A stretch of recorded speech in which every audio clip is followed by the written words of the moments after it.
আসসালামু আলাইকুম ওয়া রাহমাতুল্লাহি ওয়া বারাকাতুহু। নাহমাদুহু ওয়া নুসাল্লি আলা রাসূলিহিল কারীম। আম্মা বা'দ। ফাআউযু বিল্লাহি মিনাশ শাইতানির রাজীম। বিসমিল্লাহির রাহমানির রাহিম। আনিশকুরু লি ওয়া লিওয়ালিদাইয়া। সাদাকাল্লাহুল আযীম। ওয়া ক্বালা an-নাবিয়্যু সাল্লাল্লাহু আলাইহি ওয়াসাল্লাম وهما جنتك ونارك أو كما قال عليه الصلاة والسلام। যাবতীয় উপাসনা আরাধনা ও সময় প্রশংসা সেই বিশ্ব নিয়ে তার প্রতি নিবেদিত হোক, যিনি মহিয়ান ও গরিয়ান সর্বশক্তিমান অনন্ত অসীম দয়ালু কৃপাবান। সমগ্র সৃষ্টি চিৎকার করে গুণগান, যার বিনা অনুমতিতে চন্দ্র সূর্য তারকারাজি উদিত হয় না, অস্ত যায় না। ভক্তি ও ভালোবাসার সহিত করি তার প্রশংসা হামদ সানা। আমরা সমবেত কণ্ঠে বলি আলহামদুলিল্লাহ। ঠিক তারপরে পরে জানাই অন্তর্গতে অসংখ্য দরুদ ও সালাম প্রেরণ করি সেই মহান মানবের প্রতি, যিনি আগমন করেছিলেন বিশ্ববাসীর করুণা হয়ে, ভ্রান্ত প্রতীকের পথে দিশারি রূপে, যার উপাধি আল আমিন, সাদিক, আমানতদার, সত্যবাদী, যাকে সৃজন না করিলে আকাশ পাতাল পাহাড় পর্বত বৃক্ষ তরুলতা এমনকি মানব দানব কিছুই সৃষ্টি করা হতো না। তার ওই শানিয়া কি বাক্যে বলি সাল্লাল্লাহু আলাইহি ওয়াসাল্লাম। ঠিক তারপর পরে জানাই অতঃপর আমাদের এই মহতি অনুষ্ঠানে সুনামধন্য মহামান্য সম্মানীয় সভাপতি সাহেব এবং মঞ্চে উপস্থিত শ্রদ্ধেয় শিক্ষক মণ্ডলী ও দূর দূরান্ত থেকে আগত অতিথি বৃন্দগণ এবং আমার সম্মুখে বসে থাকা শ্রোতাবৃন্দকে সবাইকে আমার আন্তরিক সালাম, শুভেচ্ছা ও অভিনন্দন জানিয়ে আজকের এই অনুষ্ঠানে আলোচ্য বিষয় পিতামাতার হক ও অধিকার সম্পর্কে কোরআন ও হাদিস দ্বারা কিছু আলোকপাত করতে চাই। পিতামাতার হক ও অধিকার সংক্রান্ত আলোকপাত করার প্রারম্ভে মহানবী সাল্লাল্লাহু আলাইহি ওয়াসাল্লামের সেই অমূল্য বাণীর কথা স্মরণে পড়ে যায়। ইবনে মাজাহ শরীফ হযরতে উমামা রাদিয়াল্লাহু তাআলা আনহু বর্ণনা করেন, ইন্না রাজুলান ক্বালা ইয়া রাসূলুল্লাহ সাল্লাল্লাহু আলাইহি ওয়াসাল্লাম মা হাক্কুল ওয়ালিদাইনি আলা ওয়ালাদিহিমা। অর্থাৎ এক ব্যক্তি হুজুর পাক সাল্লাল্লাহু আলাইহি ওয়াসাল্লামকে জিজ্ঞাসা করলেন যে ইয়া রাসূলুল্লাহ সাল্লাল্লাহু আলাইহি ওয়াসাল্লাম সন্তানের উপরে পিতামাতার হক তথা অধিকার কি? قال رسول الله صلى الله عليه وسلم হুমা জান্নাতুকা ওয়া নারুক। উত্তরে ইবনে পাক সাল্লাল্লাহু আলাইহি ওয়াসাল্লাম বললেন তারা উভয়ে তোমার জন্য জান্নাত অথবা জাহান্নাম। অর্থাৎ তাদের আনুগত্য সেবা যত্ন করলে বেহেশত নামক জান্নাত পাওয়া যায়, আর তাদের সাথে অশ্লীল ও অসন্তুষ্ট ব্যবহার করলে জাহান্নামে পৌঁছায় যায়। সম্মানিত বন্ধুগণ, শুধু তাই নয়, পিতামাতার আনুগত্য সেবা যত্নের গুরুত্ব সম্পর্কে বলা হয়েছে যে যতক্ষণ পর্যন্ত জিহাদ ফরজে আইন না হয়, ফরজে কিফায়ের স্তরে থাকে, ততক্ষণ পিতামাতার অনুমতি ব্যতীত সন্তানের জন্য জিহাদে যোগদান করা বৈধ নয়। দৃষ্টান্তরূপে বুখারী শরীফ আব্দুল্লাহ ইবনে উমর রাদিয়াল্লাহু তাআলা আনহু বর্ণনা করেন, জাআ রাজুলুন ইলা রাসূলিল্লাহি সাল্লাল্লাহু আলাইহি ওয়াসাল্লাম ইন্নী উরিদুল জিহাদ। জনৈক ব্যক্তি হুজুর পাক সাল্লাল্লাহু আলাইহি ওয়াসাল্লামের নিকটে জিহাদের অনুমতি নেওয়ার জন্য উপস্থিত হয়। ক্বালা রাসূলুল্লাহ সাল্লাল্লাহু আলাইহি ওয়াসাল্লাম আহাইয়ুল আবওয়াইন। হুজুর পাক সাল্লাল্লাহু আলাইহি ওয়াসাল্লাম জিজ্ঞাসা করলেন তোমার পিতামাতা জীবিত আছে কি? ক্বালা নাআম। সে ব্যক্তি বলিল জি হ্যাঁ, জীবিত আছে। ক্বালা রাসূলুল্লাহ সাল্লাল্লাহু আলাইহি ওয়াসাল্লাম ফাকিহিমা ফাজাহির। হুজুর পাক সাল্লাল্লাহু আলাইহি ওয়াসাল্লাম বলেন তাহলে যাও তুমি গিয়ে তাদের খেদমত ও সেবা যত্ন আত্মনিয়োগ করে জিহাদ করো। অর্থাৎ তাদের সেবা যত্নের মাধ্যমেই তুমি জিহাদের সওয়াব পেয়ে থাকবে। যদি বলি সুবহানাল্লাহ। বিশ্বনবী সরকারে মুআল্লিম সাইয়্যিদুল আম্বিয়া খাতামুল মুরসালিন নবী শিরোমণি আব্দুল্লাহ লাল মামিনা দুলাল যে নবী আপনার জন্য আমার জন্য মার খেয়েছে, সেই বিশ্বনবী সাল্লাল্লাহু আলাইহি ওয়াসাল্লাম পিতামাতার মর্যাদা কতই না উচ্চ স্থান দিয়েছে।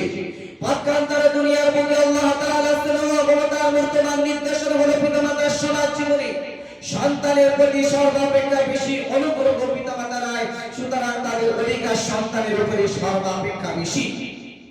এজন্য আল্লাহ তাআলা পবিত্র কোরআনে স্বীয় কৃতজ্ঞতা ও শুকরিয়ার নির্দেশের সঙ্গে সঙ্গে পিতামাতার হক তথা অধিকার আদায় করার কথা স্পষ্ট এবং কঠোরভাবে নির্দেশ দিয়েছে। আল্লাহ তাআলা পবিত্র কোরআনে বলে পারা নাম্বার 21 পৃষ্ঠা নাম্বার 11 লাইন নাম্বার 6 সূরা লুকমানের 14 নম্বর আয়াতে আল্লাহ তাআলা জানিয়েছেন আনিশকুরলি ওয়ালি ওয়ালিদাইহি, অর্থাৎ আমার কৃতজ্ঞতা ও শুকরিয়া আদায় করো এবং তোমার পিতামাতার শুকরিয়া আদায় করো। উল্লেখিত আয়াত দ্বারা প্রমাণিত হয় যে আল্লাহ তাআলার ইবাদত উপাসনার পর পিতামাতার আনুগত্য অধিকার সর্বাধিক গুরুত্বপূর্ণ। সুতরাং আল্লাহ তাআলার প্রতি কৃতজ্ঞ হওয়ার ন্যায় পিতামাতার প্রতি কৃতজ্ঞ হওয়া অপরিহার্য একান্ত কর্তব্য, দায়িত্ব।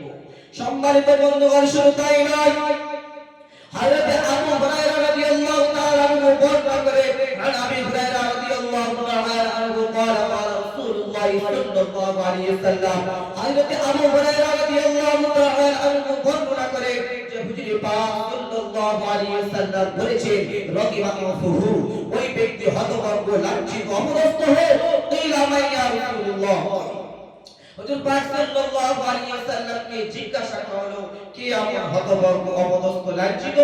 قال قال رسول الله صلى الله عليه وسلم من أدرك والدين عند الكبر أو أحدهما ثم لم يدخل الجنة, হুজুর পাক সাল্লাল্লাহু আলাইহি ওয়াসাল্লাম বললেন ওই ব্যক্তি হতভাগ্য, অপদস্থ, লাঞ্ছিত যে স্বীয় পিতামাতা অথবা উভয়ের মাধ্যমে কাউকে বৃদ্ধ অবস্থায় পেল অথচ তাদের সন্তুষ্টি ও পরিচর্যা সন্তুষ্টি লাভ করে বেহেশতে প্রবেশ করতে পারলো না।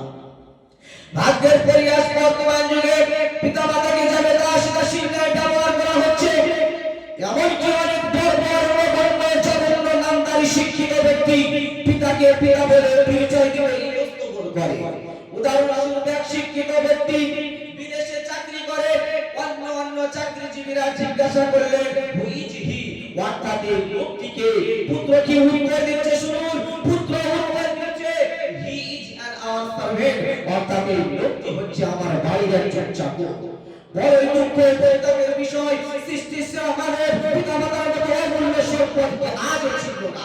সম্মানিত বন্ধুগণ, শুধু তাই নয়, পক্ষান্তরে প্রত্যেকটি মানব মন যদি মাতৃগর্ভ হতে আরম্ভ করে প্রাপ্ত বয়স হওয়া পর্যন্ত সন্তানের প্রতি পিতামাতার যে আদর, যত্ন, স্নেহ, মায়া, মমতা, ভালোবাসা এবং তার জন্য দুঃখ, কষ্ট ভোগের ইতিহাসে আনুষ্ঠানিক অবলম্বন করে, তাহলে পিতামাতার কৃতজ্ঞতায় নত হতে বাধ্য।